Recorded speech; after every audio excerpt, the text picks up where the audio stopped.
Olá, tudo bem? Eu sou André Dick do Cinematograph. Hoje eu estou aqui para falar do filme Veludo Azul, dirigido pelo David Lynch e lançado em 1986. Esse é um dos filmes considerados clássicos dos anos 80 e um referencial na carreira do Lynch. Ele havia feito anteriormente, na estreia, o Eraserhead, de 1977, um filme muito original, muito criativo, inspirado principalmente na pintura do Francis Bacon, que é uma influência na obra do diretor. Em 1980, ele continuaria a obra com O Homem-Elefante, um drama poderoso com John Hurt, concedeu a primeira indicação dele ao Oscar de diretor. O filme também foi indicado ao Oscar principal. E 4 anos depois ele fez a adaptação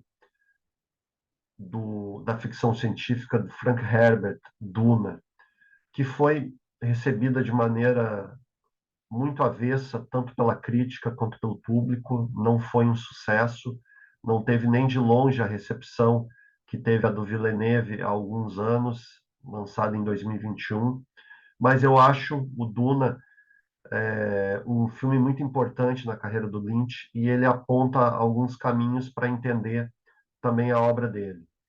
Mas o mais interessante é que nas cláusulas de contrato para ele dirigir o Duna, havia uma cláusula dizendo que o filme seguinte a ele, o Dino De Laurentiis produziria e seria uma obra autoral do David Lynch. E essa obra acabou sendo exatamente o Veludo Azul.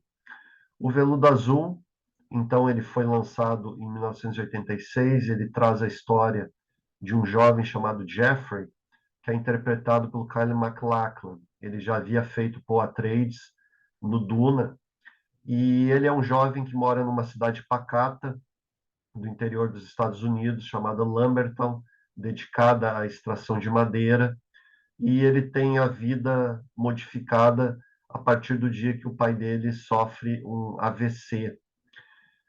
Numa ida para o hospital, ele passa por um matagal, e nesse matagal ele acaba encontrando uma orelha humana cortada, cheia de formigas. Aquilo, obviamente, abre um outro universo para o personagem, que via a cidade até então como completamente pacata, tranquila, sem crimes e com pessoas completamente boas. Ele entrega essa orelha cortada humana para a polícia, mas, ao mesmo tempo, ele quer investigar de onde ela pode ter surgido. E isso leva ele a conhecer uma cantora de um clube noturno chamada Dorothy, que é interpretada pela Isabella Rossellini, de maneira muito intensa. Na época, a atriz era casada com o diretor David Lynch, e ele acaba extraindo dela uma atuação realmente poderosa.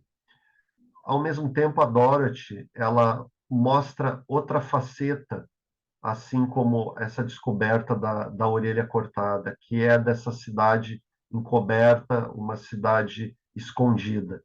E ela é um contraponto à namorada do Jeffrey, que é chamada Sand, interpretada pela Laura Dern, com muito talento também. A Sand, ela representa uma moça mais reservada, silenciosa, enquanto a Dorothy representa um universo de perigo para o personagem, um universo desconhecido. E nisso se insere o vilão da história, que é Frank Booth. Frank Booth é interpretado pelo Dennis Hopper com uma excelência que poucas vezes ele mostrou em outros papéis. Possivelmente a melhor atuação dele na sua trajetória, embora eu goste também bastante da participação dele no Apocalipse Sinal do Coppola. Mas ele tem uma atuação brilhante, e o Frank Booth, ele trabalha com uma gangue que age principalmente à noite na cidade de Lambertown. E é um universo que o Jeffrey completamente desconhece, não tem nada a ver com a família dele, não tem nada a ver com os amigos dele, com a namorada dele, e ele acaba se envolvendo amorosamente com a Dorothy, que é a amante desse vilão. Isso acaba abrindo um espaço no filme para discussões tanto dramáticas quanto psicológicas, que fazem com que não se determine direito o que são esses personagens, além, obviamente, do Frank Booth, que a gente identifica como vilão. Mas a Dorothy, ela tem várias nuances, a gente não sabe se ela é uma mulher má, se ela é uma mulher boa, se ela é um meio termo, ela tem uma determinada condição psicológica que a gente não consegue identificar de início o que pode despertar a angústia que ela está passando, além de ter a relação com o Frank Booth, mas o Jeffrey acaba entrando nessa situação de maneira com que ele descobre exatamente um mundo totalmente novo, totalmente desconhecido, assim como era antes dele encontrar a orelha no matagal. Ele não consegue mais identificar aquela realidade que ele conhecia antes. Então a família começa a ser estranha, os amigos começam a ser estranhos, a namorada. O David Lynch ele sempre conseguiu isso de maneira muito perspicaz na trajetória dele, mostrar um lado mais conhecido de determinados personagens e um lado mais encoberto. Então, o Jeffrey, de certa maneira, ele liga essas duas partes. Ele também se torna, a partir de determinado momento, uma pessoa ambígua, assim como é a Dorothy. Acaba tendo uma influência no comportamento dele.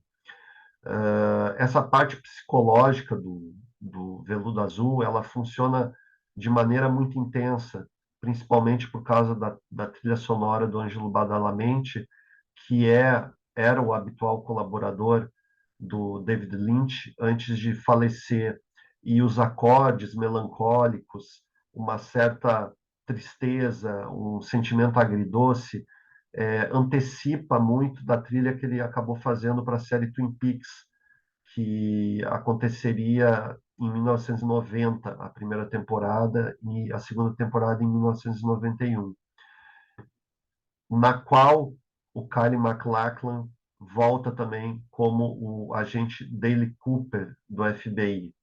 O Twin Peaks tem pontos de ligação muito evidentes com o Veludo Azul. Ele é quase uma extensão do Veludo Azul, mas é uma extensão, obviamente, maior, mais complexa, uma engrenagem muito mais ampla e com traços de mais humor que não tem tanto no filme.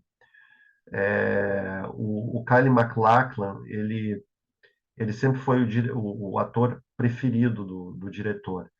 E, e ele acabou não gostando muito do roteiro do filme do cinema do Twin Peaks, do Firewalk With Me, que é um filme que estreou sob vaias no Festival de Cannes em 1992, mas aos poucos foi sendo reconsiderado pela crítica e pelo público.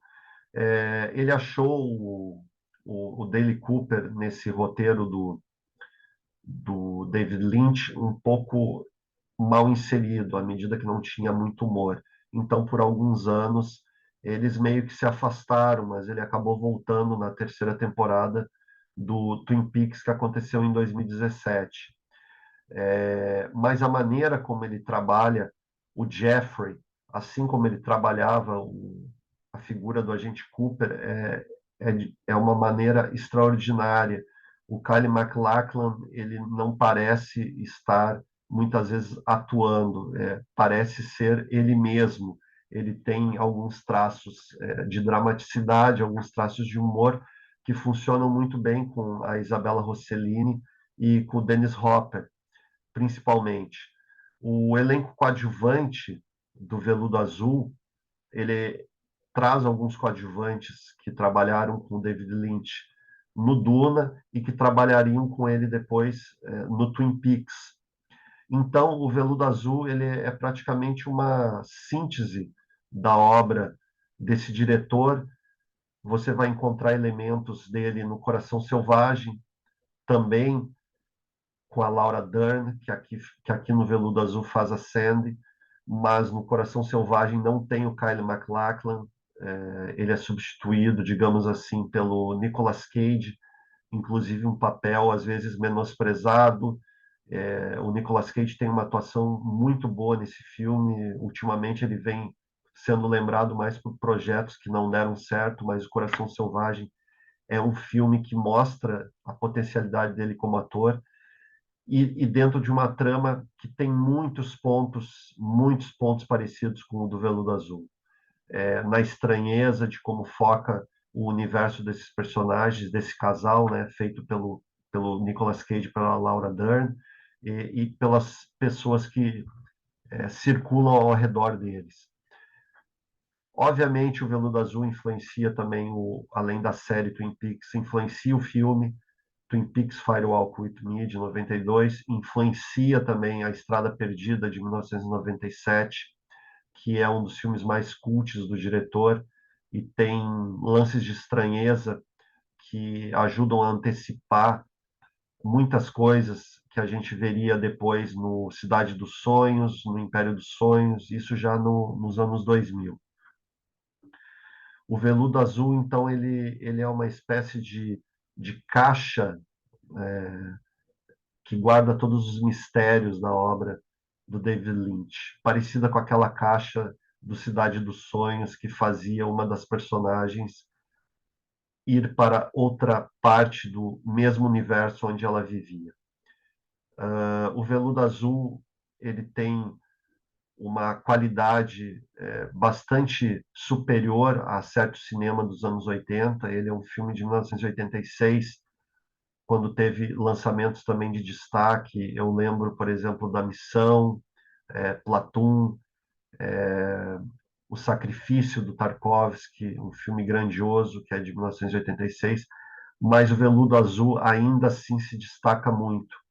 Ele tem aquele ar contemporâneo dos anos 80, mas ele podia perfeitamente ser um filme dos anos 50, 60, pela atmosfera que ele proporciona. Talvez não tanto pela edição, a edição é um pouco mais rápida do que um filme dos anos 50, dos anos 60, sem demérito nenhum para as obras desses períodos, que também eram filmes ótimos e que continuam atuais hoje em dia. Mas ele poderia muito bem ter sido feito em outra época, e não nos anos 80. Acho que por isso ele se destaca tanto. Nesse sentido, eu acho ele bastante parecido com Os Intocáveis, do Brian De Palma, que é um filme que também não parece feito nos anos 80, também por causa da trilha muito clássica do Ennio Morricone, que consegue dialogar bastante em termos sonoros com essa que eu falei do Ângelo Badalamenti para o Veludo Azul. Então são trilhas diferentes, icônicas. E o Veludo Azul, então, se estabelece como um ponto que pode explicar tanto o cinema que o David Lynch fez anteriormente, quanto o cinema que ele faria posteriormente. Eu falei no início do vídeo sobre a influência do Francis Bacon, a obra de pintura dele no Eraserhead. Eu acho que no Veludo Azul e em Twin Peaks e em alguns outros filmes, como História Real, sobre aquele senhor que viaja ao longo dos Estados Unidos num cortador de grama para encontrar um irmão dele que se encontra doente, tem muita influência do Eduardo Hopper, das pinturas do Eduardo Hopper. O David Lynch ele consegue transformar as imagens em pinturas e, como ele dizia, ele consegue colocar pinturas em movimento e com som, que para ele é uma das definições do cinema. Então, quem puder assistir o Veludo Azul, eu indico muito. Além de tudo, ele tem elementos que remetem também aos filmes do Hitchcock. O David Lynch homenageia o Hitchcock em algumas passagens, também nessa dualidade entre a Dorothy e a Sandy. Isso tem muito do cinema do Hitchcock, essa ambiguidade, uma certa dramaticidade pontuada por elementos de suspense, às vezes até de terror.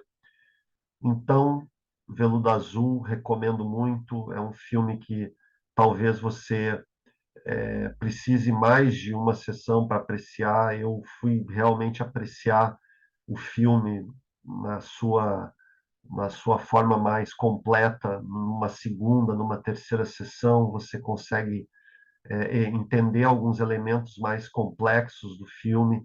Ele é um filme complexo, tem temas muito densos, muito profundos, como costuma ser na obra do David Lynch, mas isso dá um retorno para o espectador. Dos filmes de 1986 que eu estava falando, ele para mim é o principal. Ele no meu top 10 ele aparece em primeiro lugar. O Veludo Azul realmente é uma obra-prima. Ele consegue se conservar ainda atual, você revendo hoje. Eu indicaria também assistir, quem puder, o Blu-ray, que contém algumas cenas extras que não entraram na versão oficial do David Lynch, mas são algumas cenas interessantes. Eu sempre gosto desses materiais complementares ou alguma versão estendida do diretor que pode mostrar melhor o olhar que ele queria para determinada obra. Então é isso. Assista Veludo Azul se puder. Eu agradeço por assistir o vídeo. Quem puder curtir, compartilhar e gostar do canal, se inscrever, eu agradeço muito. Obrigado por acompanhar.